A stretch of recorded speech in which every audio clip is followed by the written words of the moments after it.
उद्धव गीता ऐकत आहोत आणि आपण उद्धव गीतेच्या 238व्या श्लोकापर्यंत पोहोचलेलो आहोत, जिथे उद्धवदेव श्रीकृष्ण भगवंताला म्हणत आहे की जोपर्यंत तुम्ही आमचे सारथ्य करणार नाही तोपर्यंत आम्ही आचार करू शकत नाही तुमच्याशिवाय. आम्हाला आचार करण्यासाठी तुमचं सारथ्य आवश्यक आहे. तुमच्या आधाराशिवाय आम्ही एकटा आचार करू शकत नाही. तुम्हाला आमच्या सोबत राहावं लागेल, तेव्हाच आम्ही कुठेतरी आमचं पूर्णत्वास घेऊन जाऊ. आणि म्हणून आता देव त्याला नाना प्रकारे सांगण्याचा प्रयत्न करत आहे. तर मग तो म्हणे नागार्जुनाचा दातारो उद्धव देवा हा संसारो जिनावा धुरंधरो आपल्या अंगवणा. आणि मग उद्धव देव के विचारों को सुनकर भगवान श्री कृष्णचंद्र जी ने कहा, उद्धव देव, आता भक्तांनी प्रश्न केला तर देवाला परिहार द्यावाच लागेल. मग देवही म्हणताय कि अपने पुरुषार्थ के द्वारा इस दुर्धर संसार पर विजय प्राप्त कर. की तुम्हाला हा परमेश्वरासोबतच आचरायचा नाही आहे, परमेश्वराच्या वियोगातही तुम्हाला तो आचरायचा आहे. आणि म्हणून तुम्ही धुरंधर व्हा आणि तुम्ही ते आचरण करायला तत्पर व्हा. योगिया उपजे पीडा तरी वैद्याने तिचे काढा, दैताचे या चाडा सर्वदेया हात बसू नये. आता त्यांनी एखादी व्यक्तीचं बीमार व्यक्तीचं उदाहरण दिलेलं आहे. बीमार को जब दुख होता है उस समय उसी को दवाई दी जाती है, वैद्य को नहीं. एखादी व्यक्ती बीमार पडला तर मग त्या बीमाराला औषध दिल्यानंतर त्याची बीमारी दूर होईल की त्याच्या बदली दुसऱ्याला दिल्यानंतर बीमारी दूर होईल. आपल्याला बीमार व्यक्तीलाच औषध द्यावं लागेल, नाहीतर वैद्याने जर दुसऱ्याला औषधी दिली तर दुसऱ्याला काय काम औषधीचं. म्हणून ज्याला मोक्ष पाहिजे त्याला आचरण करावंच लागणार आहे. म्हणून ज्या पद्धतीने वैद्याने जर बीमाराला औषध दिल्यानंतर बीमारी बसते, त्याच पद्धतीने उसी तरह शत्रु पर विजय प्राप्त करने के लिए युद्ध ही करना पड़ता है. एखादी जर शत्रू आहे तर शत्रू सोबत आपल्याला युद्ध करावं लागेल, तेव्हा तो पराजित होऊन आपण त्याच्यावर राज्य करू शकतो. आणि जर आपण त्याला पाहून पळालो की मग राजा कोण बनेल? शत्रू. भविष्य वक्ता ज्योतिषी को हाथ नहीं दिखाए जाते. त्यांचं म्हणणं काय आहे? अशी वेळ जर आली की शत्रू आपल्या दारामध्ये आला आणि आपण एखादी ज्योतिष आहे त्याच्याकडे जाऊ, सांगा बरं मी त्याच्यासोबत युद्ध केलं तर आपण हारलो का जिंकलो का, असं केलं होणार आहे का? त्याला हात दाखवत बसायचं. मग त्याने सांगितल्यानंतर हो तू जिंकणार आहे, तू युद्ध कर, याची वाट पाहू का? तू दारावर तत्पर आहे, आपल्याला त्याची वाट न पाहता युद्ध करायला जावं लागत. त्या ज्योतिषापाशी बसून राहावं लागत नाही. तशा पद्धतीने देवही सांगते त्याला की तुम्हालाच तयार व्हावं लागणार आहे आचरण करण्यासाठी. त्याला परमेश्वर पाहिजे, त्याला कैवल्य सुख पाहिजे, त्याला स्वतःहूनच परमेश्वराच्या वचनावर चालावं लागेल. आणि मग रणी झुंजारू घायवटे तरी वनिया न बांधी जती पाटे, विरहणी कांतो न भेटे तरी सखिया उपचारू नाही. युद्ध में योद्धा घायल हो जाता है तो पट्टी उसी को जख्म पर बांधनी पड़ती है. ज्या पद्धतीने युद्ध झाल्यानंतर घायल झालेले राजे राहतात काही सैन्य राहतात, घायल झाला त्याला पट्टी करावं लागतं, कारण की इजा झाल्या असता ना. परंतु ज्या व्यक्तीला इजा झाला नाही त्याला पट्टी बांधून फायदा आहे का? नाही. आणि म्हणून उसी तरह पति के वियोग में विरहिणी व्याकुल हो जाती है, उसी समय का इलाज किया जाता है, उसकी सखी सहेलियों का नहीं. त्याच पद्धतीने एखाद्या स्त्रीचा पती जर परदेशात गेला तर तिचं दुःखाचं साथून कोणाला करावं लागेल? आजूबाजूच्या लोकांना. परंतु ती तिचं किती साथून केलं तरी जी विरहिणी राहते म्हणजे पतीच्या वियोगात जगणारी स्त्री, तिला जोपर्यंत तिचा पती आणून देणार नाही तोपर्यंत ती शांत होणार आहे का? नाही. म्हणून याचं देव उदाहरण देऊन राहिले. तैसे ऐके भक्त राजा हे त्यागाचे भोज, तुझी आवार्या मदनाचो नाही. हे भक्तश्रेष्ठ उद्धव, इसी तरह यह त्याग रूपी नृत्यनाच तुझको ही करना पडेगा. हे काय म्हणताय की मग हा त्याग जो तुम्हाला सांगितलेला आहे तो तुम्ही एक नाच म्हणून का होईना पण त्याच्यासाठी तुम्हालाच नाचावं लागेल, दुसरं नाचलेलं नाही चालणार. तेरे बदले में मैं नहीं कर सकता, तू कहता है कि त्याग करना मेरे लिए कठिन है, परंतु मोक्ष की इच्छा रखते हो तो आपको ही त्याग करना पडेगा. देव म्हणताय माझं तर जाण्याचा वेळ आलेला आहे, परंतु तुम्हाला जर मोक्ष पाहिजे तर तुम्हाला हा त्यागरूपी आचरण करावं लागणार. काढुनी महामोहाचा मागू, साळवी ब्रह्मविद्येचा लागू, तो सकडांचा त्यागो तोवाची करावा. आता देव त्याला म्हणत आहे की ते हा मोहाचा त्याग तुलाच करावा लागणार आहे. तो म्हणताय ना मला काही पत्नी आहे, मला मुलं बाळ आहे, सर्व काही आहे, आणि एवढं मोठं सर्व काही त्यागून माझ्याकडून एकट्याकडून त्याग कसा होणार आहे. परंतु तुला मोक्ष पाहिजे ना, मग त्यागही तुलाच करावा लागेल. तुझ्यासाठी दुसरं कोणी त्याग नाही करणार. आणि ब्रह्म विद्या रूपी द्रव्य प्राप्त करने के देने वाले त्याग को अपनाने के लिए सभी का त्याग तेरे को ही करना चाहिए. जर तुला ब्रह्म विद्या पाहिजे तर मग त्यागही तुलाच करून ती प्राप्त करून घ्यावं लागेल. आपले आंगवळे गोणी त्यागाचे घडे, विचाराचे निधडे खोचावा संसार शत्रू. आणि म्हणून अपने बल पर पराक्रम से त्याग के मैदान में पहुंचकर विचार रूपी भाले बर्छी से संसार शत्रु का पेट चीर डालना चाहिए. आता तो त्याने सांगितलं की मला संसाराविषयी मोह आहे आणि तो मोह माझ्याकडून त्यागला जाणार नाही. आता तुमची साथ असेल तर आम्ही कसं तरी त्याचा त्याग करू. पण देव म्हणताय की या मोहाचा त्यागही तुला ज्या पद्धतीने शत्रूवर आपण वार करतो त्याच्यासाठी शस्त्र अस्त्राचा हे करावं लागेल. मग देवाने काय सांगितलं की परिच्छेद करा. जर तुमच्याकडून एखादी गोष्ट तुम्हाला होत नाहीये परमेश्वराकडून साध्य, मग तुम्हाला परिच्छेद करावा लागेल, निग्रह करावा लागेल. तुम्हाला इंद्रियाचं मनाचं काय करावं लागेल, दमन करावं लागेल, आणि तेव्हा ते तुम्हाला प्राप्त होईल. वैराग्याची कुठे मनुष्य देहाचा रिसा उठे, तरी ते ठसा उमटे ईश्वर तत्वाचा. वैरागी की पीठी राख बेसन आदि से मनुष्य देह रूपी शीशा साफ करने पर अंतःकरण में ज्ञान का प्रकाश होता है. अंतःकरणामध्ये ज्ञानाचा प्रकाश कधी होईल आपल्याला सांगा? जेव्हा आपण आचरणावर चालत राहू तेव्हाच आपल्या अंतःकरणामध्ये परमेश्वराचा जो प्रकाश पसरणार ना. नाहीतर आपण चांगला पदार्थ खाऊन सवय आचरण करून तो प्रकाश आपल्या अंतःकरणात उतरेल का? नाही. सृष्टीची आटाक सडे, सशिराचे मोप पडिले, पुनः अवेद्येची झाले चोरमोळे, नरदेहा वाचले. इस संसार की टकसाल में अनेक प्रकार के सिक्के यानी शरीर निर्माण होते हैं. एक मनुष्य शरीर को छोड़कर सभी नकली सिक्के हैं. त्याने काय म्हटलेलं आहे की या प्रपंचामध्ये किती योने आहे? किती योने आहे? 84 लाख योना. परंतु त्या परमेश्वर धर्मासाठी योग्य आहे का? फक्त मनुष्य योनीशिवाय कोणीही परमेश्वराच्या प्रेमाच्या उपयोगी नाही, ज्ञानाच्या उपयोगी नाही, आचरणाच्या उपयोगी नाही. म्हणून देवाने सांगितलं की हे पशुतिर्यंची योनी आहे, हे माझ्या काही कामाच्या नाही.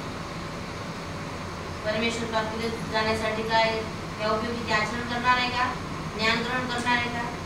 ज्ञान ग्रहण करण्यासाठी युक्त मनुष्य देहाची गरज आहे. कोणत्या? युक्त मनुष्य देहाची. त्याला हात असावं, पाय असावं, डोळे असावं, कान असावं, म्हणजे 10 इंद्रिय परिपूर्ण असले तर ज्ञान होते. तर मग देव त्याला सांगताय की जिथे म्हणजे सर्व 10 इंद्रिय आहे आणि मनुष्य देह त्याला प्राप्त झाला आहे, यालाच ज्ञान ग्रहण करता येते, अन्यथा हे कुणालाही करता येत नाही. म्हणून त्यांनी म्हणताय या योनीमध्ये अनेक मनुष्य देह म्हणजे अनेक जीवजंतू आहे, परंतु त्यांना हे सर्व काय आहे? नकली आहे. फक्त मनुष्य देह खरं आहे मला परमेश्वर प्राप्त होण्यासाठी. ते लावणी मनुष्य देहाचे नाणे, ज्ञानाचे निउदारपणे, जाणता दिधले मेलवणे या संसाराचे. योगी मनुष्य देह को प्राप्त करने करके ज्ञानी पुरुष ज्ञान की सहायता से संसार के बंधन तोड़ डालता है. एक मनुष्य देह के सिवाय अन्य शरीर में आत्मा को ज्ञान नहीं होता और ज्ञान के बिना संसार का बंधन नहीं टूट सकता. ज्ञानाशिवाय या संसाराचं बंधन तुटू शकत नाही आणि ज्ञान ग्रहण करण्यासाठी मनुष्य देहच लागतो. अन्यथा तुम्ही कोणत्या योनीला ज्ञान ग्रहण करतो म्हटलं तर नाही होणार. गाईला नाही होणार, कुत्रा, हत्ती, बाकी सर्व जे चतुष्पद आहे कोणालाही ज्ञान होऊ शकत नाही. एशी अर्थी आता तुझे इतिहासू सांगेन विरक्ता, जो पूर्वी यदु अवधूता संवादो झाला. आणि म्हणूनच श्रीकृष्ण भगवंत उद्धव देवाला म्हणताय की आता मी तुला अशा एका महात्म्याची गोष्ट सांगणार आहे ज्याच्यामध्ये ईश्वर अवताराचा आणि यदुराजाचा संवाद झालेला आहे. इस विषय को समझाने के लिए तेरे को विरक्तों का इतिहास सुना रहा हूँ, जो पूर्व काल में राजा यदु और श्री दत्तात्रेय प्रभु का संवाद चर्चा हुआ है. म्हणजे यदूचा आणि दत्तात्रेय प्रभूचा संवाद झालेला आहे या पूर्वीचा.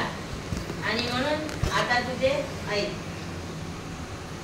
तो अवधूत मूर्ती तरी सांगतो, बरी काळाची कृदांतो निठिला.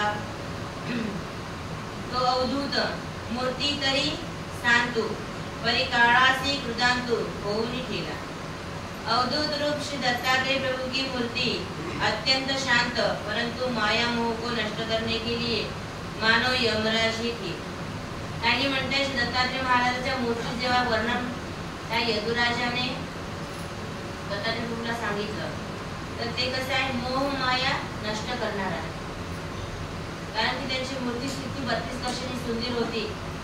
त्या सुंदरतेला पाहूनच यदुराजा प्रश्न करत होते श्री दत्तात्रेय प्रभूला की भक्तीचा वाटे करू की ज्ञानाचा निडारो, ना तरी जगाची पुढारो मोक्षाचा तो. वह मूर्ति मानव भक्ति का मार्ग दिखलाने वाली तथा ज्ञान से परिपूर्ण या सभी प्राणियों का संसार सागर से पार करवाने वाला मोक्ष का जहाज होती. म्हणजे श्री दत्तात्रेय प्रभूची मूर्ती कशी होती? एक सर्व भक्तांना एक जहाज होती की जी समुद्र पार करून लावणारी किंवा नदी पार करून लावणारी. आणि ज्ञानाने काही अधुरी नव्हती, ती ज्ञानाने काय होती? परिपूर्ण होती. ना तो विवेकू केवला की प्रबोधो बोधला, ना तरी योगची मूर्ती आला अवधूत वेखे. वह श्री मूर्ती विवेक से परिपूर्ण, ती विवेकाने परिपूर्ण होती. श्री दत्तात्रेय प्रभूची मूर्ती मानव ज्ञान की ही बनी हुई है. जसं काही ती ज्ञानानेच रचलेली मूर्ती आहे. अथवा अस्ति परी ही अवधूत वेश में प्रकट हुई थी, किंवा ती अस्तित्व परी तशी काही अवधूत वेशामध्ये सर्वांसमोर प्रकट झालेली होती. तो जगा वेगळा से योगी लिया, विचरे एकला मही मंडळी, वह श्री मूर्ति ज्ञान भक्ति वैराग्य संपन्न संसार से अलिप्त रहकर एकांत अवस्था में भूमि पर विचरण कर रही थी।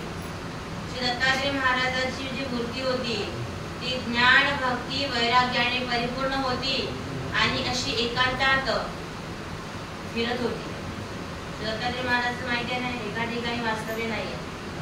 माहूरला निद्रा, बद्रिकाश्रमला काय आहे हा, आणि स्नान कुठे आहे काशीला, भिक्षा कोल्हापूरला, आणि जेवण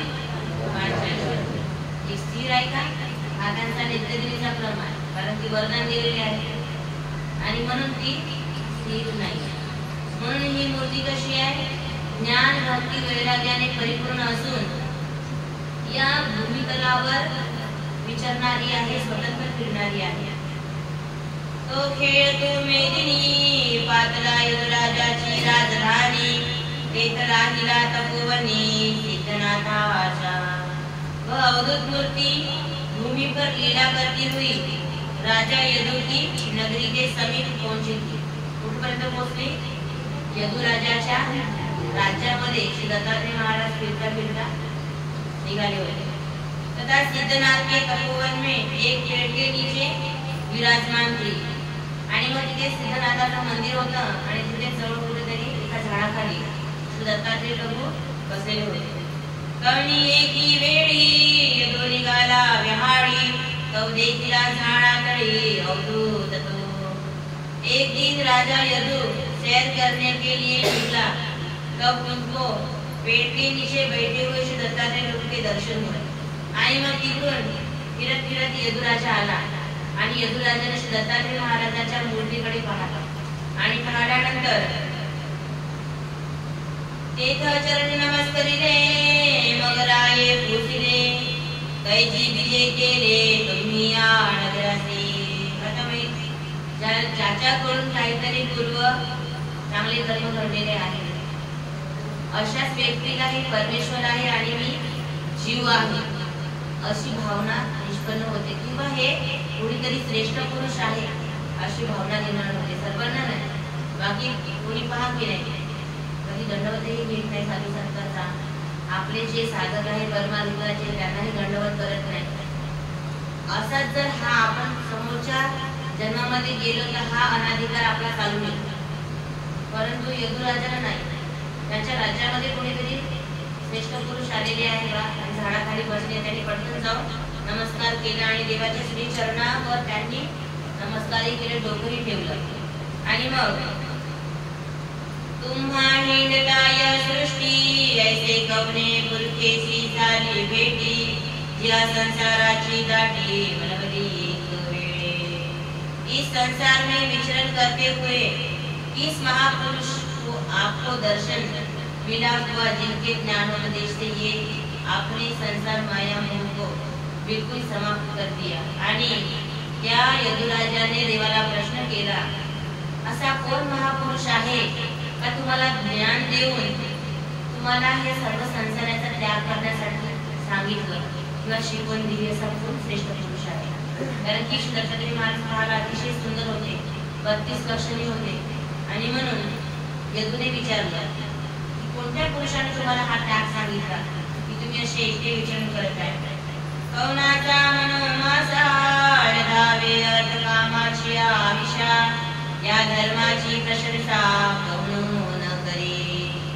अष्टभोगादी धर्म और कामरूपी आविष को देखकर किसकी मन मछली खाने के लिए नहीं दौड़ती, या भोग विलास प्रशंसा कौन नहीं करता।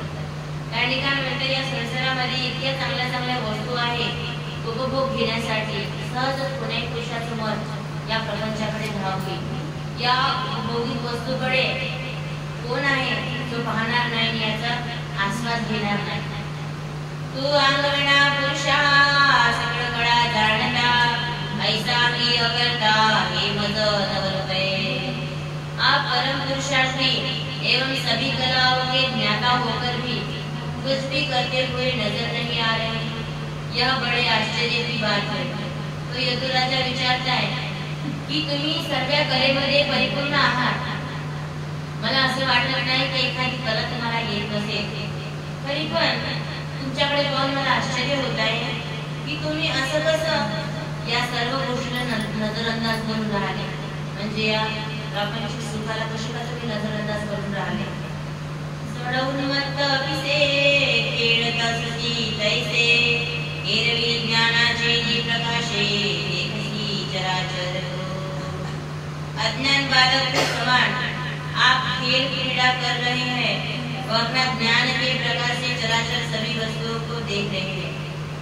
तुम्ही एखाद्या लहान बाळकासारखी क्रीडा करत आहे आणि या ज्ञानमय प्रकाश या चराचरामध्ये जी वस्तू आहे त्या सर्वांना तुम्ही काय करतात, पाहून राहिले आहे. काम लोभाचे निदानानळे हे भूत जात वनवले, एक ज्ञान हृदय बोलधावले तुझे अंग. काम लोभ रूपी जंगल की आग से प्राणी मात्र दुख भोगते हुए नजर आ रहे हैं, परंतु आपका हृदय ज्ञान की जल से सिंचित है, अर्थात आप दुख से मुक्त है. म्हणजे तुम्हाला कोणतंच दुःख दिसत नाही तुमच्या अंगी.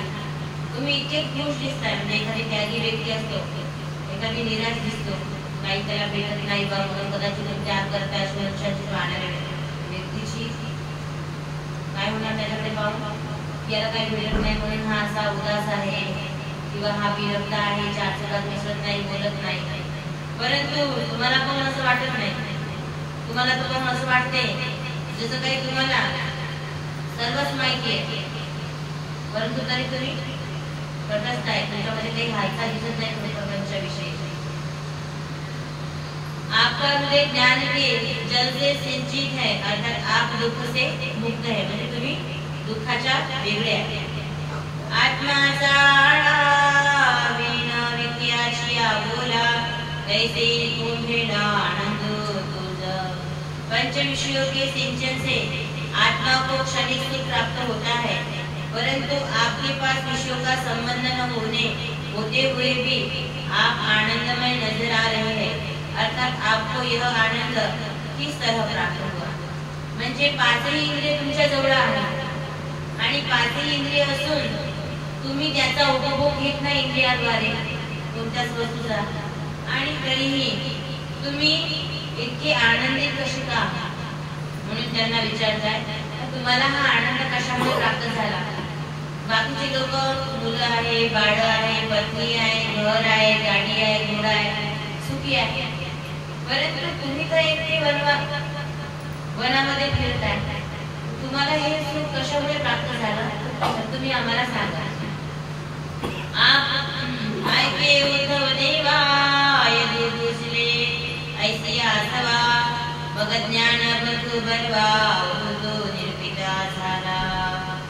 आता त्या यदुराजाला अवधूत वेशामध्ये दत्तात्रय महाराज त्यांची भेट झालेली आहे आणि मग दत्तात्रय महाराज त्याला निरोपण करते की मी इतका सुखी का बरं, मला या संसाराचा अनुभव का बरं नाही आहे आणि तुम्हाला पाहून असं मला का बरं वाटत आहे. तुम्हाला मी सांगतो.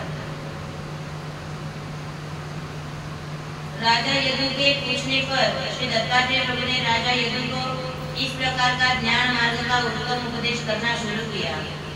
मणि राया एक मदगुरु असती अनेक, केतुलियापासून एक एक मी शिकता झाला. हे यदु राजा, मला अनेक गुरु आहेत आणि त्या गुरुपासून मी हे ज्ञान ग्रहण केलेलं आहे. हे राजा यदु, मैंने अनेक गुरु धारण किए हुए हैं, उनसे मैंने एक एक गुण ग्रहण किया है. त्या सर्व गुरुपासून मी एक एक गुण घेतलेला आहे. आणि मग एक एक गुण ग्रहण पृथ्वी पवन आकाश जड होतासन, मोद बंधू भाण कपत गुरु. आता किती गुरु केलेले आहे पहा. दत्तात्रय महाराजांनी 24 गुरु केलेले आहेत. 24 गुरुची तर नाव आले आहे. पृथ्वी पवन आकाश जड होतासन, मोद बंधू भाण कपत गुरु. म्हणजे पृथ्वी, वायू, आकाश, जल, अग्नी, चंद्र, सूर्य, कबूतर, अजगर, सिंधू, पतंगू, मधुकरू, गजू, मधु वा कृष्ण सागरू, मीन, पिंगळा, मुकुरू, बाळ, कुमारी. आता मागे किती गुरु झाले आपले? 9 गुरु झाले. आणि 10वा गुरु समुद्र, आणि 11वा पतंग, 12वा भवरा, 13वा हत्ती, आणि 14वा मधुमक्खी, 15वा हिरण, 16वा मछली, आणि 17वा पिंगळा नावाची एक स्त्री होती. ती वेश्या स्त्री होती. तिला पण देवांच्या मध्ये 18वा हिंसक पक्षी, आणि 19वा बालक, आणि 20वा ती कुमारी. त्या दिवशी मला कुमारी कोणी सांगितलं होतं, तिला पाहायला पाहुणे येते. आणि सेनारा मोळी उरणा बिजली, या 24 गुरुची मोळी सांगितली तुझ. 21वा शस्त्राला धार देणारा, त्याला शेलारा शस्त्र. तुम्हाला माहिती शस्त्राला जर माहिती का बोचट झाले त्याला धार देतो, त्याला शेलारा म्हणतात. तो 21वा गुरु. आणि 22वा गुरु सर्प, आणि 23वा गुरु मकडी, आणि 24वा लिंगुर्डी. इस प्रकार 24 गुरु महीने बदलाए. या प्रकारे श्री दत्तात्रेय महाराजांनी 24 गुरु सांगितले. आणि मग याचे वर्तन ते मज मोक्ष साधना, म्हणून देवनी अवधान येशिसा झाला. दत्तात्रेय महाराज म्हणताय की ध्यान पूर्वक मैंने इनसे गुण ग्रहण किए. या 24 गुरु पासून मी ध्यान देऊन लक्षपूर्वक मी त्यांच्याकडून तो गुण प्राप्त करून घेतलेला आहे. ये जी अर्थी मधुगुरु बोली जाते. आणि तो गुण घेतला म्हणून ते माझ्यासाठी काय आहे? गुरु प्रमाणित आहे. वास्तविक परमेश्वराला गुरु करावा लागेल का?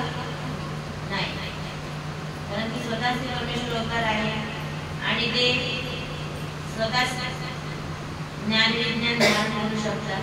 त्यांना कोणाला गुरु करायची आवश्यकता नाही. परंतु गुरु केल्याशिवाय काय काळे अक्षरी बोध नाही, म्हणून गुरु करावा लागतो. आता याच्यामध्ये पूर्ण 24 गुरुचं काय आहे वर्णन. याच्यामध्ये पहिला गुरु काय आहे? पृथ्वी. पहिल्या गुरुपासून श्री दत्तात्रेय महाराजांनी धैर्य हा गुरु घेतला. काय धैर्य म्हणजे ज्या पद्धतीने आपण या पृथ्वीवर घरावर घर बांधत जातो, हुक्का मुलाय थंडाचं बांधत जातो, कधी झुकतो याच्यावर. हे क्षमाशीलही आहे, न राग येते का? नाही. आणि किती घर बांधले तरी तुमच्यावर राग होते का? तुम्हाला कामामध्ये थोडून राहत नाही. म्हणून याच्यासाठी देवाने पृथ्वी हा गुण त्याच्यातून घेतला की ज्या पद्धतीने तिला कोणी काहीही केलं तरी ती कुणावर टोकत नाही. तर मग असाच धैर्य मनुष्याने सुद्धा आपल्यामध्ये धारण केला पाहिजे की आपल्याला कोणी काहीही बोलो, कोणी काहीही करो, परंतु आपणही त्याला प्रतिउत्तर न देता आपलं कार्य करत सतत राहावं. हा गुण घेतला. आता हा 24 गुरुचे आहे पूर्ण, पण आपल्याला आज आपली समाप्ती आहे. पुढे चालून आपण हे सर्व 24 गुरु बद्दल समोर घेऊ, पण आता आपल्याला याची समाप्ती करायची आहे.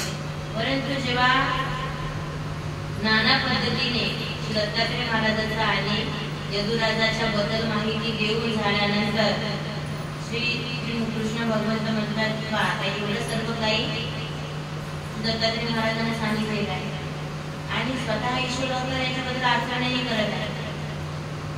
तर मग ईश्वर अवतार जेव्हा आचरण करतात मग भक्ताला मला प्राप्त करून घ्यायचं आचरण करावंच लागेल. आणि मग तरी नंतर मग शेवट हे जे उद्धवदेव ते काय म्हणताय,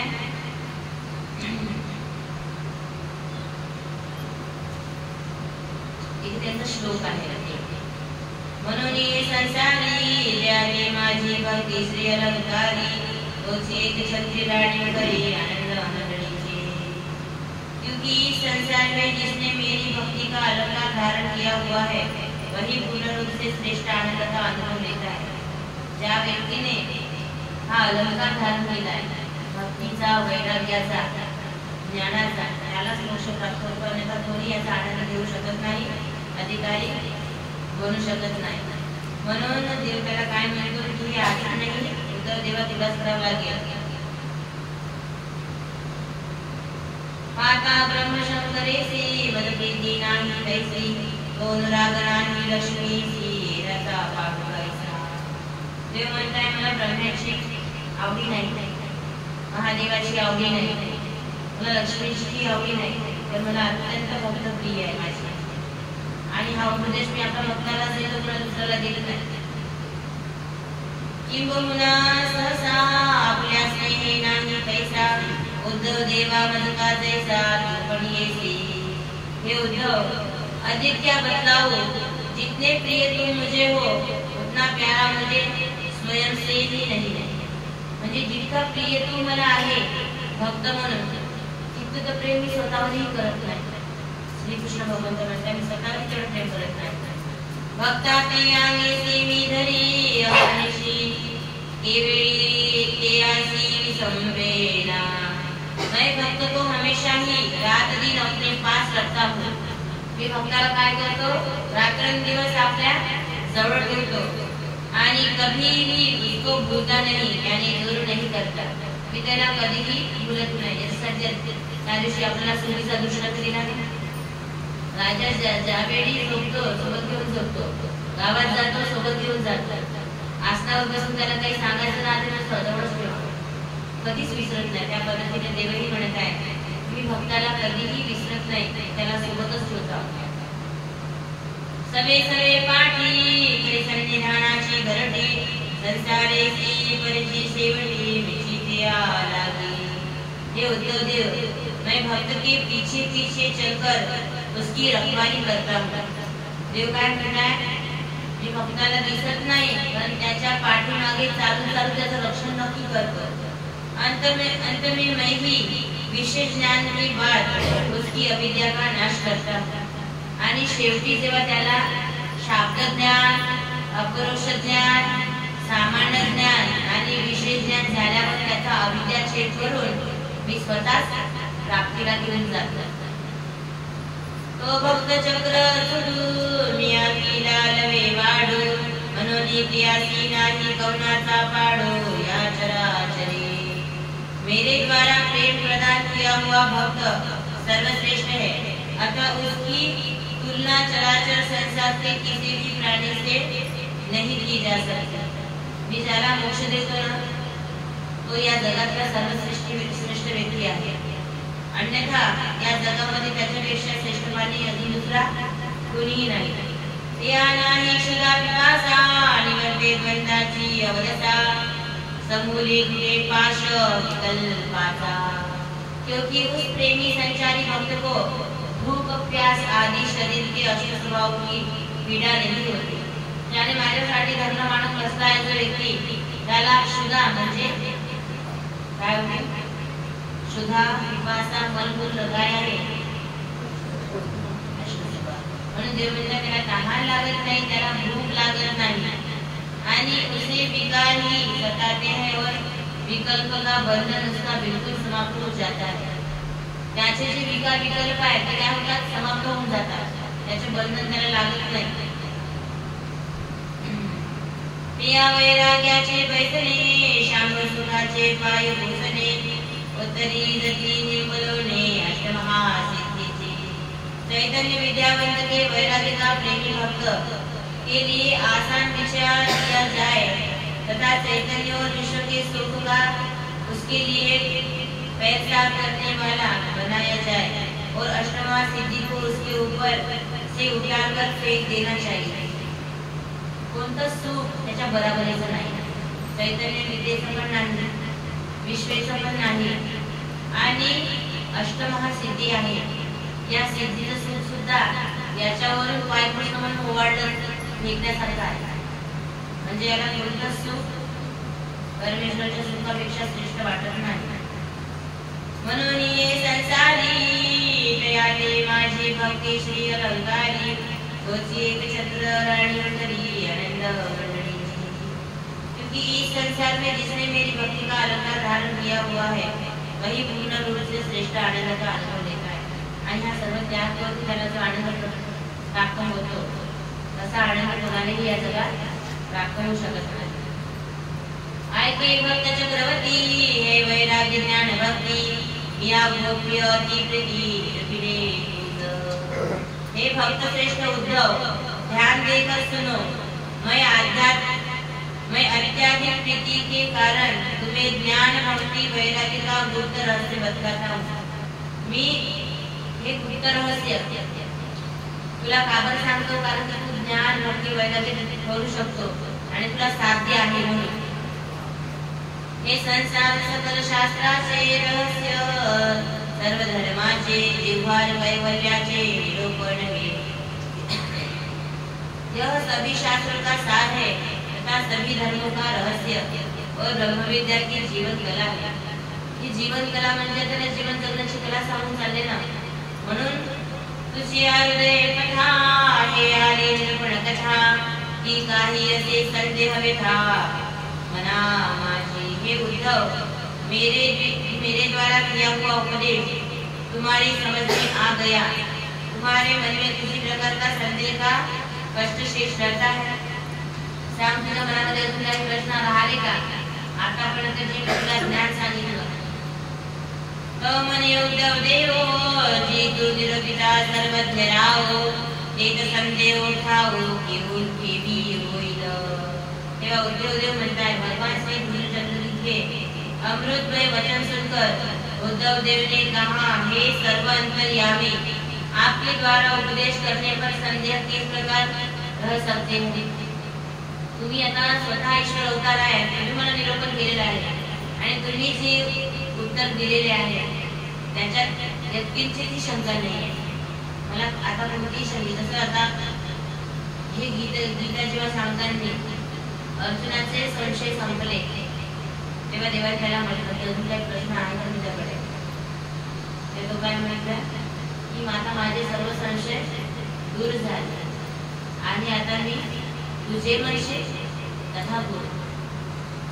तुझे म्हणशील मी ते करणार कारण की आता मी काय झालं माझे संशयाचे पूर्ण साठवण झालेला आहे.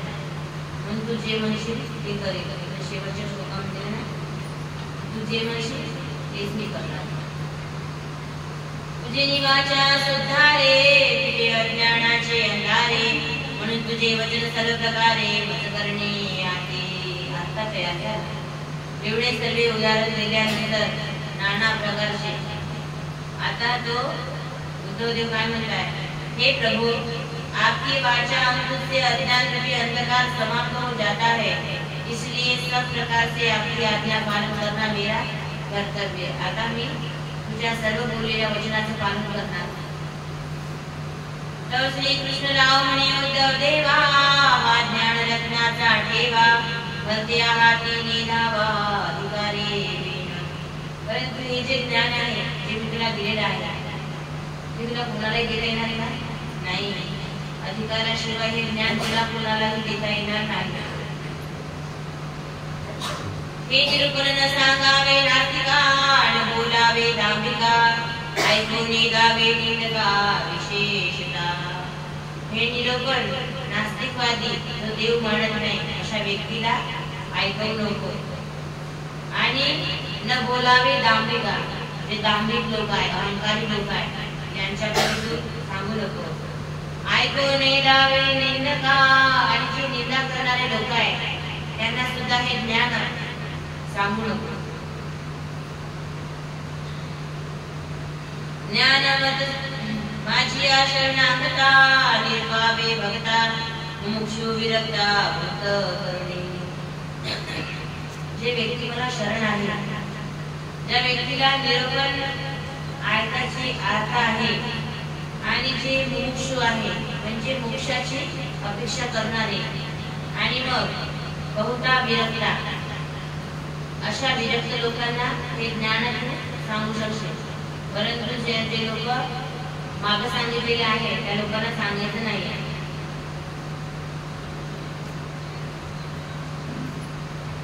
या संवादा होय निरूपक तो माझी ज्ञान छत्रीचा चालको मनोनी अलौकिक मज पडिए. जो भी साधक मेरे ज्ञान छत्र को चलाएगा अर्थात मेरे भक्तों को यह ज्ञान बताएगा वह मुझे संसार में अत्याधिक प्रिय होगा. हे ज्ञान एकमेकापासून दुसऱ्यापर्यंत गेलं म्हणजे जे आत्मवंत आहे, जे जिज्ञासक आहे, जे परमेश्वर पदाचे चालक आहे, अशा व्यक्तीला जो व्यक्ती सांगणार तो व्यक्ती मला अति प्रिय आहे. हे ज्ञान सुधा गोमटी जे पान करती कर्णपुटी प्रिया काही नाही कामिनी जन्ममरणाची.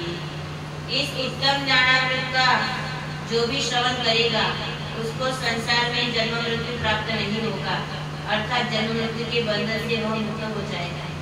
जेही लोक हे ज्ञान ग्रहण करून त्या ज्ञानाप्रमाणे चालण्याचा प्रयत्न करत तो या संसार जन्म मरणाच्या फेऱ्यापासून मुक्त होऊन जाईल.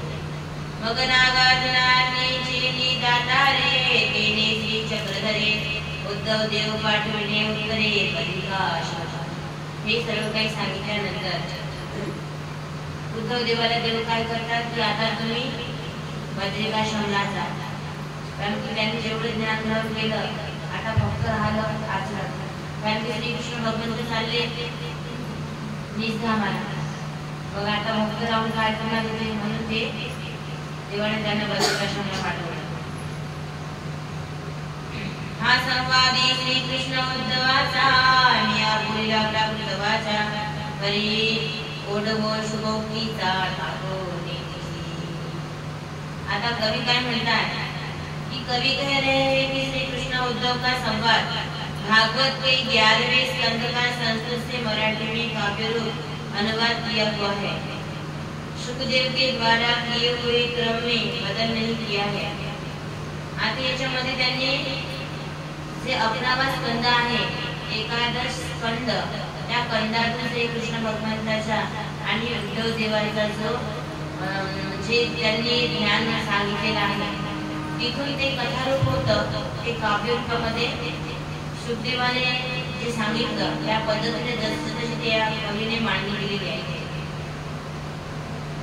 पाहुणे ते प्रकरण बोलले भक्ती ज्ञान लक्षण ते पाहतो विचक्षण ग्रंथ व्यक्ती प्रसंग के अनुसार ज्ञान भक्ति वैराग्य का विशद वर्णन किया है. ग्रंथों को पढ़ने वाले ने भागवत पढ़कर देखना चाहिए. आता त्यांनी काय म्हणजे जर तुम्हाला याच्यामध्ये काही कमी जास्त वाटत असेल तर भागवतातला एखादा स्कंद वाचून घ्या आणि त्याच्यातून तुम्ही पाहून घ्या की हे जसं तसं रचलेलं आहे की नाही. एकादशी श्री सैसी वाजवी साहित्य रैसी मी आवाज मेरे जगासी ज्ञानामृताचे. मैंने भागवत के 11 स्कंद का मराठी में अनुवाद करके उपमा अलंकार से सुसज्जित करके संसार में ज्ञानामृत का सत्र शुरू किया है. त्यांनी त्या 11 स्कंदाचं काय केलं आहे संस्कृतचा अनुवाद या ओवीबद्ध केलेला आहे. प्राकृत मराठी आहे. या ऐकता उद्धव गीता प्रबोधो उपदेशोदयाचा चित्ता प्रब्रह्मेश्वरी ऐसी सायुधा अनेक कवी भास्कर. आणि मग आता शेवटी भास्कर काय म्हणतात भास्कर बोरीकर कि उद्धव गीता का श्रवण करने से श्रोताओं के अंतःकरण में विशेषता का ज्ञान होगा और वे परब्रह्म परमेश्वर के परमानंद को प्राप्त करेंगे. अशी त्यांनी आपल्याविषयी शाश्वती देत आहे. इस तरह भगवान श्री कृष्णचंद्र जी ने उद्धव देव को उपदेश किया हुआ उद्धव गीता नाम ग्रंथाला समाप्त होतो. म्हणजे इथे आहे उद्धव गीतेचं काय झालं की जोपर्यंत आपला भक्त म्हणजे उद्धव देवाच्या मनातून त्याने असं म्हटलं नाही की देवा आता मी तुझ्या सगळ्या प्रश्नाच्या उत्तराला शांत झालो आणि तुझं जे आचरण सांगितलं तुम्ही करलं तोपर्यंत श्रीकृष्ण भगवंताचा आणि उद्धव देवाचा संवाद सुरूच होता. आणि राहिले 24 गुरु आपण त्याच्याबद्दल समोरच्या वेळेस आता गीतेचा आपल्या शेवटच्या अध्यायापर्यंत